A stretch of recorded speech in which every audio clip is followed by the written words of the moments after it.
కానీ భారతీయ జనతా పార్టీ కానీ ఈ రోజున అధికారంలో ఉంది. వైసీపీ పార్టీ ప్రతిపక్షంలో ఉంది. ఎవరికి ఎన్ని సీట్లు వచ్చాయనేది చర్చ కాదు ఇక్కడ. నాణానికి బొమ్మ బొరుసు ఉన్నట్టుగా ఈ వినుకొండ సంఘటన కూడా రాజకీయ కోణం ఉంది, శాంతి భద్రతల కోణము ఉంది. నాలాంటి దళిత బహుజన కులాల ప్రతినిధిగా 5 ఏళ్ళు ఈ ప్రభుత్వం రావాలని కోరుకున్న వ్యక్తిగా, ఎందుకంటే మేము తెలుగుదేశం పార్టీ కూటమి పార్టీలు రావాలని కోరుకున్నాం, పని చేశాం, కష్టించాం, 1631 రోజులు అమరావతి ఉద్యమం చేశాం. కాబట్టి మాకు బాధ్యత ఉంది.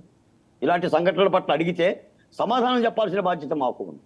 నేను చెప్తున్నాను వర్మ గారు, ఇది కాస్త పంటి కింద రాయి సంఘటనే. ఎవరైనా మానవత్వం ఉన్న మనిషి ఈ వినుకొండ సంఘటన ఖండించి తీరాల్సిందే. చట్టం నేరస్తుల పట్ల వ్యవహరించాల్సిన విధంగా కఠినంగా వ్యవహరించాల్సిందే. ఇటీవల ఒక డ్యాన్స్ ప్రోగ్రాంలో అమ్మోరు డ్యాన్స్ చేస్తూ ఆ నాట్యం చేసి అతను ఒక కోడిని, నిజమైన కోడిని తెచ్చి మెడ కొరికాడు. దానికే జంతు ప్రియులు మొత్తం కూడా కంప్లైంట్ ఇస్తే కేసు కట్టారు. ఆ టీవీ షోకి నోటీసులు ఇచ్చారు. కోడికే న్యాయం జరిగింది సార్. మనిషిని చంపితే న్యాయం చేయలేకపోతే దాన్ని ప్రభుత్వం అని ఎలా అంటాం, దాన్ని చట్టం అని ఎలా అంటాం, దాన్ని రాజకీయాలతోనే ఎలా చూస్తాం? సరే మీ మాటకు వస్తా వర్మ గారు, అసలు వాళ్ళిద్దరు ఏ పార్టీ కాదు, పరస్పరమైన కక్షలే, నరుక్కున్నారు. చట్టం చర్య తీసుకోదా? 9 ఏళ్ల బాలిక మీద అత్యాచారం జరిగిన ఆమె ఏ పార్టీ? ఆ చేసినోడు ఏ పార్టీ? ఆ మిస్సింగ్ అయిన మహిళలు ఏ పార్టీ?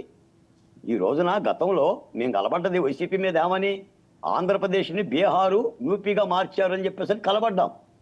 మనం ఏం చేయాలి? ఇప్పుడు ఆంధ్రప్రదేశ్ని బీహారు యూపీ నుంచి విడుదల చేయాలి, ఇంకా తొయ్యకూడదు దానిలోకి.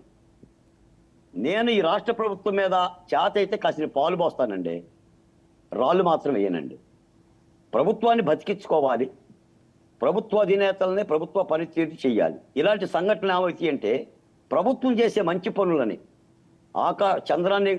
చంద్రుని కనుక కారు మేఘాలు గమ్మినట్టుగా ప్రభుత్వం తలబోస్తున్న యజ్ఞాన్ని, అభివృద్ధిని, ఈ సంక్షేమ పథకాలని, శ్వేతపత్రాలను కూడా కారు మబ్బుల్లాగా చంద్రబాబు నాయుడు గారిని కమ్మేస్తే అనే మాట మాత్రం చెప్పాల్సింది తప్పదు. ఎందుకంటే పౌర సమాజం తరఫున ఆ మాత్రం కూడా బాలకోట కూడా మాట్లాడలేకపోతే నేనేం చేయగలను చెప్పండి? నేను ఎలా రోధించగలను? మీకు తెలుసో లేదండి సార్, 8:30 హత్య జరిగితే 9ంటికి నాకు వీడియో చూసింది సార్. వర్మ గారు మీరు ఒరిజినల్ వీడియో చూశారో లేదో నాకు తెలియదు, కానీ ఆ వీడియో చూస్తే రాష్ట్రం భయపడిపోయింది.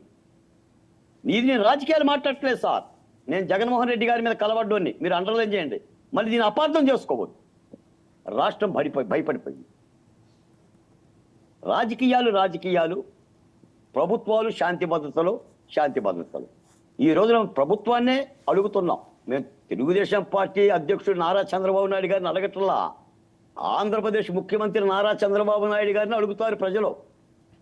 తప్పు చేస్తే, ఇబ్బంది వస్తే భారం బరువు మొయ్యాల్సిందే ముఖ్యమంత్రి చంద్రబాబు నాయుడు గారు. వైసీపీ పరిపాలన చేసిన దోపాలన్నీ కూడా వాళ్ళు కూడా ఎలా ఏదైనా ఇబ్బందులు చేస్తే మంత్రులు కానీ లేదా సోషల్ మీడియాలో అరాచకాలు చేస్తుంటే ఆ భారం అంతా ఎవరు మోసారు? ఇప్పుడు జగన్మోహన్ రెడ్డి గారు మోసారు 11 సీట్లతో. నేను జగన్మోహన్ రెడ్డి గారు చేస్తున్న ఆరోపణల జోలికి కూడా నేను పోటల్లా. ముందు రాష్ట్రంలో శాంతి భద్రతలు కుదుట కావాలి. శాంతి భద్రతలు లేకపోతే ఏ పెట్టుబడిదారుడు ఏ రాష్ట్రానికి రాడు సార్. పక్కా ఇది మీరు అండర్లైన్ చేసుకోండి. నీకు 124 వచ్చినాయా, నాకు 11 వచ్చినాయా, నీ 124 వచ్చినా, నాకు 11 వచ్చినాయా, ఇది కాదు శాంతి భద్రతల విషయంలో చర్చ. నేరస్తులు పట్టుకోవాల్సిందే. ఈ రోజున పవన్ కళ్యాణ్ గారు కూడా ఆ సందేశమే ఇస్తున్నారు, చంద్రబాబు నాయుడు గారు కూడా ఆ సందేశమే ఇస్తున్నారు. అర్థం చేసుకునే వాళ్ళు అర్థం చేసుకోవాలి, అర్థం చేసుకోలేకపోతే చేయగలిగింది ఏం లేదు. నిన్న ఒక పాత్రికేయ సమావేశం విన్నాను నేను, తెలుగుదేశం పార్టీ అధికార ప్రతినిధి హోదాలో, ఆయన అవునో కాదో నాకు తెలియదు. ఒక వ్యక్తి బండి మీద వెళ్తుంటే కల్వర్టిని గుద్దిందంట, యాక్సిడెంట్ జరిగింది, చచ్చిపోయాడు. ఆ కల్వర్టి తెలుగుదేశం పార్టీ నాయకుడు వేసిందంట, కాబట్టి మేము చేశామన్నారు. ఒక వ్యక్తి ఉరేసుకున్నాడంట తాడు పెట్టి, అది తెలుగుదేశం పార్టీ షాపులో కొన్నాడంట, కాబట్టి మేము చేశామన్నారు. ఇవి కాదు సమాధానం. సంఘటనకి ప్రభుత్వం బాధ్యత పడాల్సిందే, నేరస్తులను శిక్షించాల్సిందే, శాంతి భద్రతను రక్షించాల్సిందే, సమాధానం చెప్పాల్సిందే. ఈ రోజు చంద్రబాబు నాయుడు గారు ఒక మాట, చంద్రబాబు నాయుడు గారు శ్వేతపత్రాలు ఎందుకు విడుదల చేస్తున్నారు? 2019-24 బాలకోటి గారు మీ వీడియో ఫ్రీజ్ అయింది. బాధ్యతాయుతమైన పద్ధతి కోసం ఆయన శ్వేతపత్రాలు విడుదల చేస్తున్నాడు. మనం దాన్ని అర్థం చేసుకోవాలి. అప్పుడు ఏంటంటే శ్వేతపత్రాలు విడుదల చేసిన తర్వాత 2024-29లో కూటమి పార్టీ ఏం అభివృద్ధి చెందిందో చెప్తాడు. కాబట్టి శాంతి భద్రతల విషయంలో మాత్రం చాలా జాగ్రత్తగా ఉండాలి సార్.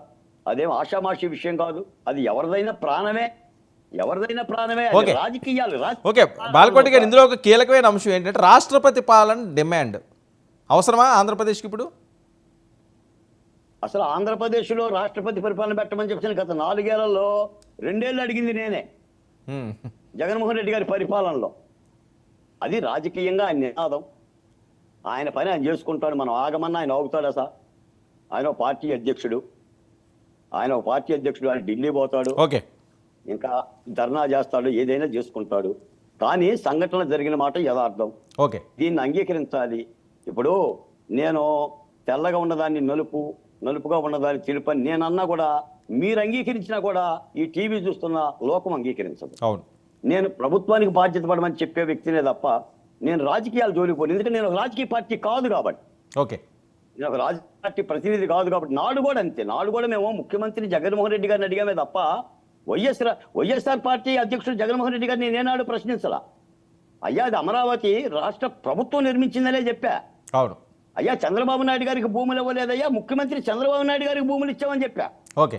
కాబట్టి మేము ఆ బాధ్యత కలిగిన వాళ్ళం కాబట్టి కొద్దిగా ఇబ్బందే వర్మ గారు. ఇవన్నీ కూడా ఏంటంటే కొద్దిగా పంట కింద రాయిదాగిన ఉంటే నాకోటికి ఓకే. మీలాంటి వాళ్ళు కూడా మరి ఇబ్బంది పెడతానో మరి ఎలా అన్నా అర్థం చేసుకోండి. ఏదైనా కూడా సంఘటనల పట్ల మాత్రం ప్రభుత్వం స్పందించాలి. ఓకే. స్పందించి చట్టం తన పని తాను చేసుకోవాలి తప్ప ఇదేం పన్నేం కాదు సార్. ఓకే. ఓకే. శేఖర్, ఇప్పుడు చెల్లుకు చెల్లు కంటికి కన్ను పంటికి పన్ను అనే సిద్ధాంతాలు కనుక చేసుకోగలిగితే ప్రజలైతే ఆహ్వానించాలనేది నా అభిమతం. ఓకే. అసెంబ్లీకి వెళ్లకుండా తప్పించుకోవడానికి ఇది ఒక మంచి సాకుగా చూపించుకుంటున్నారు జగన్మోహన్ రెడ్డి అన్నది వాళ్ళు చేస్తున్న కామెంట్స్. మరొక వైపు ఏంటి, భద్రత గురించి చాలా ఎక్కువ ట్రోల్ అవుతుంది. ఆ భయం ఏమైనా ఉందా? నాకు తెలిసి జగన్మోహన్ రెడ్డి గారు అసెంబ్లీకి శేఖర్ రెడ్డి గారండి కాదు, నేను కూడా చెప్తున్నా. వర్మ గారు జగన్మోహన్ రెడ్డి గారు పోలేరు. పోతే లాస్ట్ గా గవర్నర్ ప్రసంగానికి వెళ్ళిపోయి ధన్యవాదాలు చెప్పి ఏదో ఒక నినాదం చేసేసుకొని వెళ్ళిపోతుంది. ఎందుకంటే 11 మందే ఉంటారు. అవును. ఆయన ఎక్కడ కూర్చోవాలో కూడా తెలియట్లా. ఓకే. ఓకే. అది హోదా కూడా ప్రతిపక్ష హోదా కూడా లేదు. అవును. రేపు ఆ 124 మంది ఎమ్మెల్యేల ముందు ఆయన తలదించుకొని ఉండాలి. ఆ మనస్తత్వం ఆయనకి లేదు. కాబట్టి ఏదో స్టాండ్ తీసుకుంటాడు.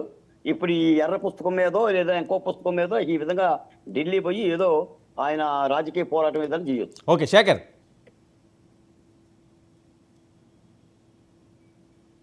మీ వాయిస్ మ్యూట్లో ఉన్నట్టు ఒకసారి చెక్ చేయండి. ఓకే, మాట్లాడండి. లేదండి. ఓకే, మాట్లాడండి. ఓకేనా అండి? మాట్లాడండి. ఓకే. అజయ్ మాట్లాడుతూ ఒక అధికార పార్టీ తరపున ప్రతినిధిగా వచ్చి ఇంత బాధ్యతారాహిత్యంగా మాట్లాడతారా? ప్రజలంటే ఇంత